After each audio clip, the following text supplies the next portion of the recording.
Hi guys, and welcome to my video review of the new Garmin Forerunner 45. I'm already really optimistic about this watch. It looks like a great entry-level watch, but let's really find out what it's like. I'm going to be wearing this watch 24/7, and I'm going to report back to you on the runs that I have. I'm going to report back on the sleep data, the battery life. I'm even going to go swimming in it just to test what the actual water resistance level is like on there as well. If you don't already subscribe to me, I'm Shanebow. Press subscribe now. I'm a runner. I make running videos and running tech videos, so it'd be great to have you along on my future videos as well. Anyway, let's not mess about. I've got it completely fully charged now. Let's get it off charge, let's get this off, let's get it on, let's get it set up, and let's get this bad boy rocking and rolling.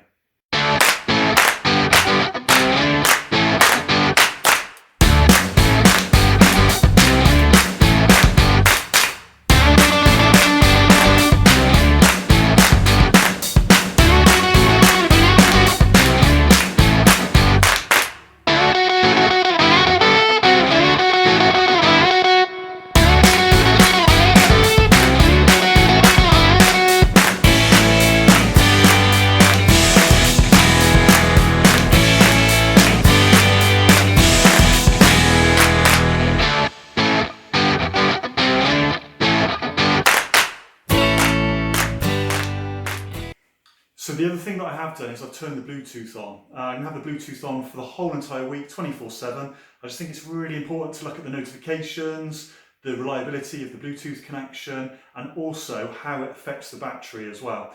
So the watch is ready to go, I'm ready to go. Let's go out and take it out on its first test drive. So guys, we're out running. We are testing the running watch. It just beeped at me a minute ago because I did 1 mile. And it just gives you the details of how you've done for that 1 mile so far. The GPS lock-on was crazy fast, like literally seconds. And I think that was because I was probably playing around with it in the house before and it already had a lock-on, but I'll update you if it's really that fast, and I will have an update. So when you turn the watch on, it says distance, time and pace. And within a couple of seconds that then disappears, and it gets replaced by the actual distance, the actual time and the actual pace. So what we're going to do now is just test the pace. So we're going to slow down a little bit, and I need to get my breath back as well, which is great. And I'm going to point the phone at the watch just here, and we'll see how quickly the pace adjusts. Okay, so as you can see, I've currently run 1.5 miles. I've been 14 minutes, and my current pace is 8:40. So what we're going to do is I'm now speeding up. I am going a lot faster. Let's see how long it takes. So it's changing really quickly. The pace is really quick to see.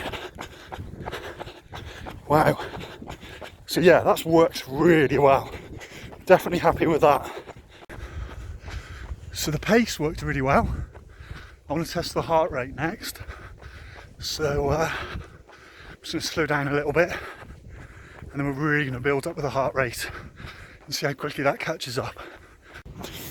Okay, so you can see in the middle just there, that's my current heart rate just there. It's at 138. So let's ramp it up. Okay, and we are ramping it up. See how long this takes. I might really just run as fast as I can for quite a bit here. It's definitely catching up, guys. Definitely catching up.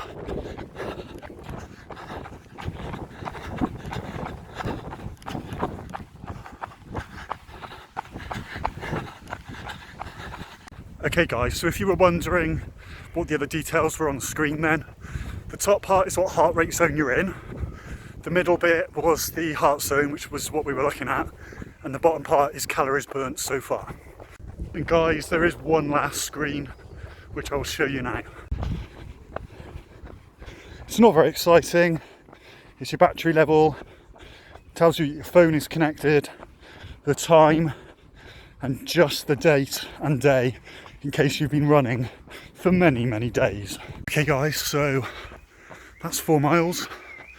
Let's have a little look at the data on the screen when we've stopped the watch. Okay, so I press stop. So 37 minutes, 4.1 miles, average pace of 8:56, 486 calories, average HR 149. I'm back round to the timer, so we'll click down to save,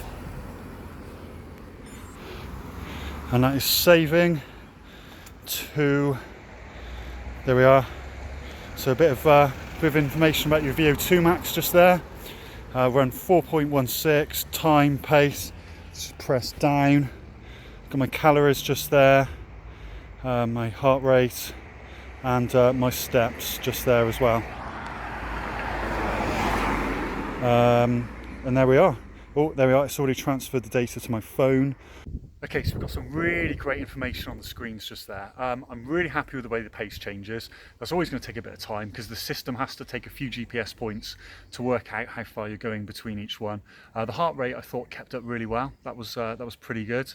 You could see at the end just there as well, the data transfer through to my phone and through to the Connect server worked really well as well. Definitely happy with that. I have just one gripe, and that is I love to know my average pace on top of my pace as well, especially if you're training for a race. You want to know how fast you are on average. So for instance, for a marathon, I was recently training, I wanted to hit sub 4 hours. I knew I had to do 9:09 pace. That's the only gripe I have so far. So let's start having a little look at the menus in a bit more detail. So let's have a little look at the button layout first. You've got start and stop just here. That's like the enter button. You've got back down here to go back through the menus. Down over here to go down, up through the menus. And that just there is for the light. So the other thing to do as well is if we hold this button down just here, it brings up some options, so we can change some things on here as well. So we can change the watch face if we want. So obviously that's the current watch face. You can see down there as well the battery indicator. So it looks like we've got just under half to a third left. It's now Friday evening. We started filming this on Tuesday, guys. And I've done 16 miles so far this week, 17,000 steps today, and obviously no heart rate at the moment. So we've got a few other watch faces we'll quickly go through. And I've installed that one especially for you from the Garmin Connect app. So you can have that on there if you're a big fan of that as well. So we'll go back through there. Let's go back into this menu there. We've got alarm clock. We've got some history just here as well. So I've done 5 activities this week. We can go through previous weeks. We can look at my running records just there if we want to as well. So it's really good to have that on there as well. So you can show people that if you want to. And then we can go into widgets where we can add extra things to the menu. I'm going to show you in a moment. So those are those bits there. Let's go back. I've got the wrist heart rate. We can add sensors to it as well. So we can add sensors. We've got an external heart rate monitor strap that you can add to it, and the foot pod. I'm going to buy a foot pod pretty soon, and I'll be doing a video on that as well. So check out the description below for that as well. Let's go back. So we've got some phone options. So the phone is currently connected. Look at notifications, connected alerts off, and we can pair the phone just there as well. Bit on user profile if we want to change some bits in there as well. So that's really good. And there is a safety setting, which is mainly really great for cycling as well. So if it's paired to a phone when you're out, it can actually alert somebody that you've actually had a bit of an accident or something like that as well. It's got activities tracking, so move alerts, I don't like those on. I'll move when I want to move. Goal alerts, so say for instance you want to do a certain number of steps, it'll tell you that you've done that as well just there. And then you've got just some general little bits on there that I won't really go through. Okay, so back to the main screen just here now. Let's go down and we'll show you some bits. So that's what it's measuring at the moment. A little bit about my day just there. I did a little run earlier. No notifications at the moment. That's the current weather situation. And it's just showing what I've done so far this week. And that's my calendar, which is connected through to my Google Calendar on my phone. So tomorrow we've got Parkrun, and that will be the next scene. You will see me at Parkrun within the next minute just there as well. So we've got the light just there. The only other thing I'll show you as well is if we keep the light button down, this is pretty cool. You've got some of the quick access options as well here. So you could then press this and that'll turn it off. So I'm not going to read these all out, but I will cycle through them so you can see on the screen what we've got just on there. Okay, so there's just one last thing that I want to show you. So let's go into the sports menu just here, press this button. So we've got run, we've got treadmill, we've got bike, walk, cardio. Then we can go in if we want and add some more from the Garmin Connect. If we then go back to run, go options, we've then got workouts. There's actually like a Garmin coach facility you can set up on the app on your phone. And then you can do like a 5K training plan or a half marathon plan. And even if it's 5K, that's not necessarily a starter 5K. You might want to absolutely ace that 5K. That'll help you do that. Data screens. Okay, so I didn't realize until today, this watch actually had the data screens. This is brilliant, this is. So I stand corrected already. It does actually have average pace on here. You can add it to it if you want. So I'm not really too interested in calories, which is on field 3, which is at the bottom. So we can actually change that, take calories out, and we can go along, average pace. So yeah, I'm loving this now. So I've got my average pace at the bottom on the screen.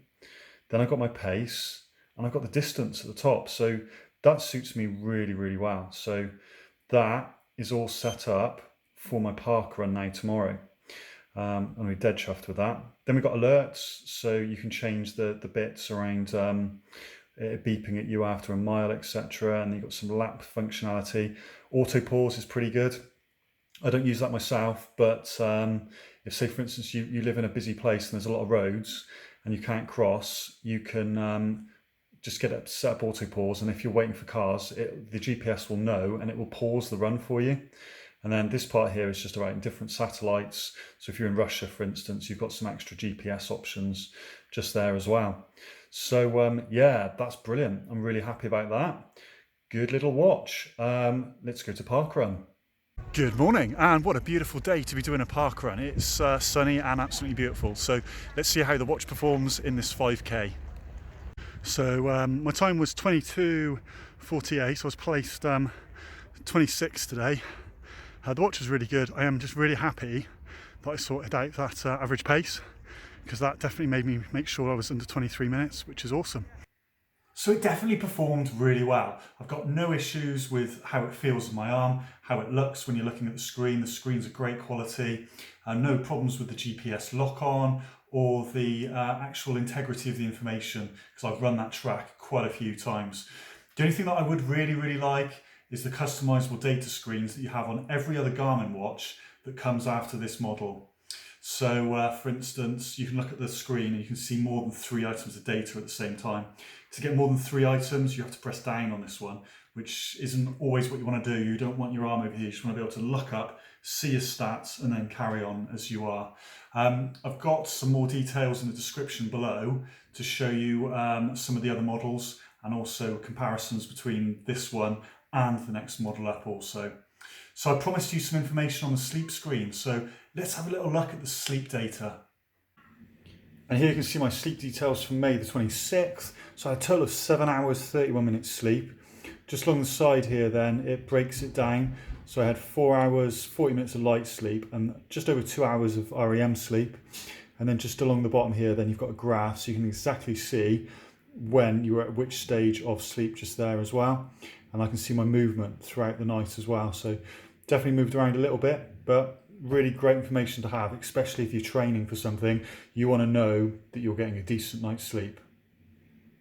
So a few other things to mention. Battery life was fantastic. 6 days with the Bluetooth on, and I run 90 minutes within those 6 days as well. So good performance there. Water resistance, I went swimming, I had 1 bath, I showered all the time in it, no problems at all. Garmin say it's good for up to 50 meters for water resistance. So as long as you're not a diver, that's gonna be fantastic.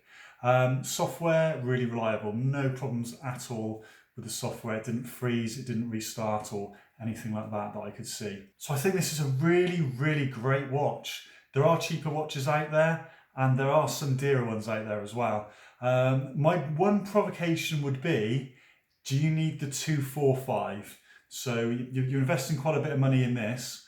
Is it worth paying a little bit more for the 245? Definitely worth a look at. I really like this watch. I definitely buy this for my wife. She'd be really, really happy with it.